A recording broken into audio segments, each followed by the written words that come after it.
So, ayan mga ka-adventure. Good morning po. Happy Sunday sa ating lahat. Uh, ngayong oras na to ay nasa ano po tayo? Bundok dito sa aming taniman. Dahil ito yung pinaka-rest day ko sa sa construction. Pero walang rest day sa trabaho. Dito na naman tayo ngayon sa sa bundok. For today's video po ay mamimitas tayo ng avocado kasi magugulang na po siya. Pipitasin na po namin lahat. So mga previous video namin konti lang yung pinitas namin dahil mga mura pa yung iba. So ngayon po ay magugulang na kaya lahat haharvestin na po natin yung ating mga avocado. Kaya ngayon maaga pa lang narito na po kami sa bundok. Medyo malamok. Kaya nagpausok tayo ng konti para medyo mawala yung lamok. Kasi masakit mga gat yung mga lamok na maliliit, yung puti. Kung sino po nakakaalam sa inyo ng mga lamok na puti na yan, naka-experience ng mga lamok na puti, yung mga maliliit, masyadong masakit. Kaya nagpausok tayo. Ngayon mga ka-adventure, share ko sa inyo yung mga avocado namin na yan. Ayan po sila. Ayan, yan. Mga magugulang na po yan. At saka ayun po. Ayan yan. Napakarami nilang bunga. Napakarami niyang bunga. Bali 2 puno ito kasi yung lately po pinitas na namin yung halos naubos na namin yung mga magugulang doon. Kaya ngayon itong 2 puno na to, ito yan puno na yan yan ang pipitasin natin lahat ngayon sa araw na to. Kasi yung iba nalalaglag na mga ka-adventure kaya kailangan na nating pitasin. Ayan po, nalalaglag na siya. So ngayon, literal na ako ang mangangakyat ngayon, mga ka-adventure. Mamaya, share ko sa inyo, dun pagka nasa taas na ako ng puno, kung paano mangakyat ng avocado, medyo mahirap. Kasi madulas yung lalo pagkabasa yung paa mo, kaya mahirap mangakyat ng avocado. Ayan. Kaya andito tayo ngayon, mga oras na to, maaga pa kami kasi pagkatanghali na, medyo mainit. Mahirap pong mamitas ng avocado pagka mainit na mga ka-adventure. May niknik pa. Ayan po. Ito po yung iba Yan. Ayan po Yan. Nasa mga laylayan siya Ayan po siya ka-adventure. Marami po yan. Siguro mga 2 bimig po yan pagka napitas lahat yung 2 puno. Ayan po. Mga 2 bimig po yan mga ka-adventure. Ayan pagka napitas. Ayan po. Ayan po. Yan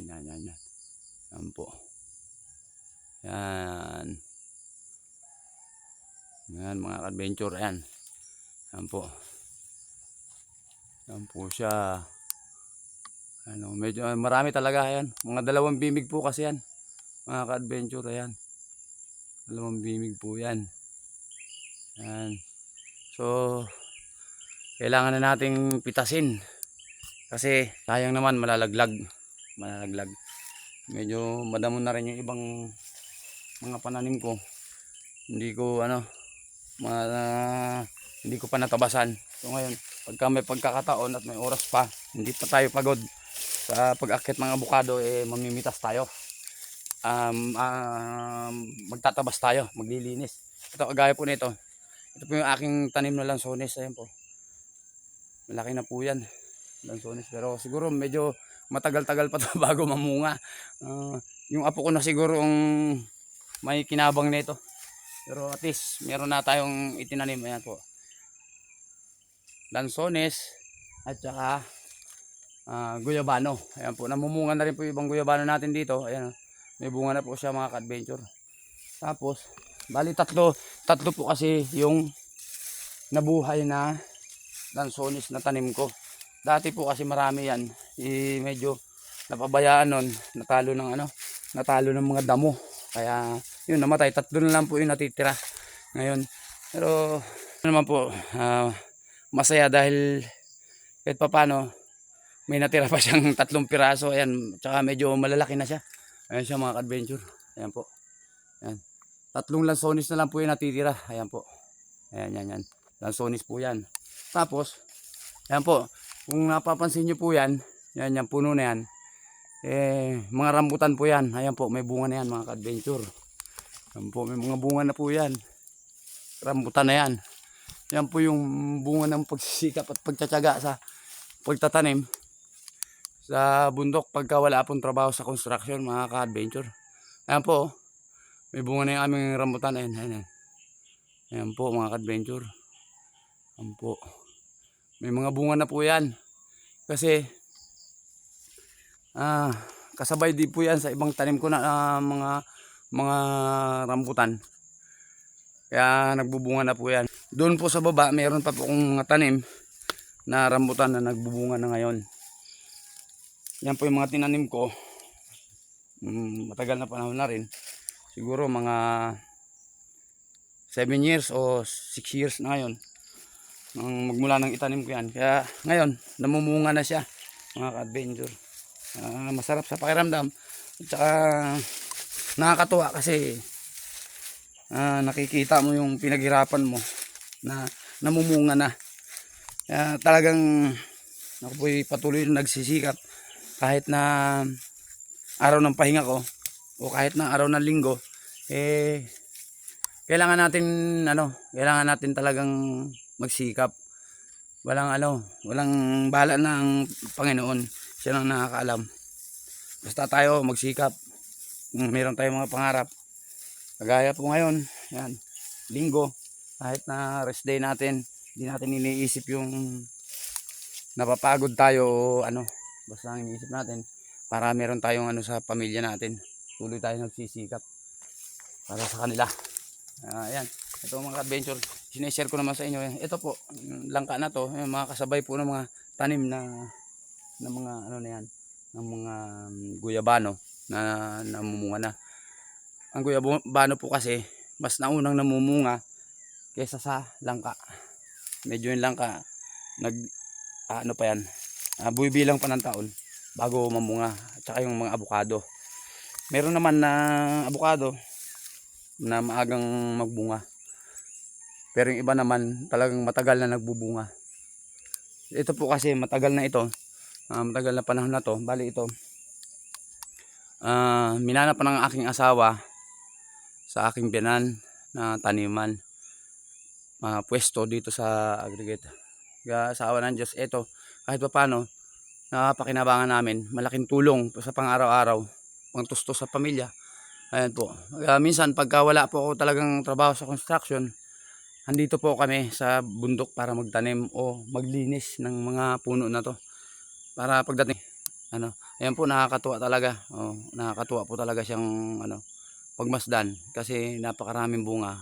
Ayan po. Nakakatuwa po talaga siyang pagmasdan. Ayan po, mga ka-adventure, di ba? Masarap sa pakiramdam na may pananim ka na nakikita mo nagbubunga mga ka-adventure. Ayan po. Ayan. Yan po ang lahat ng pipitasin ko sa araw na to mga ka-adventure. Ang lahat na pipitasin ko sa araw na to. Mamaya medyo nagpapahinga lang ako. Tapos gugula ako ng akyat mga ka-adventure. Siguro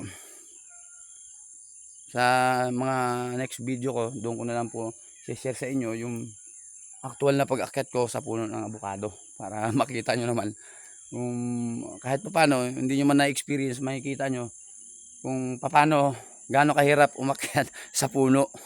Ayan po mga ka-adventure. Tapos nga pala, sa mga previous video ko mga ka-adventure, sinare ko sa inyo yung yung mga mais namin na maliliit pa.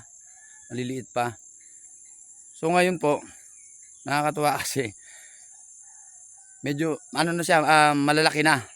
Ngayon i-share naman namin sa inyo kung ano na po yung status ng mga mais na yan, mga mais na itinanim namin nung mga previous video namin. Nakakatuwa mga ka-adventure talaga, totoo. Kapag makita nyo kung gaano ka ganda yung pananim na pinaghirapan mo. Ayan po, i-share ko po rin sa inyo yan kung ano po yung status ng mga mais na itinanim namin. Maraming salamat po mga ka-adventure sa mga nanood sa video na to. Maraming salamat po sa inyo. at sa patuloy na sumusuporta ng mga followers ko, sa mga kaibigan ko, sa mga kamag-anak, mga kapatid.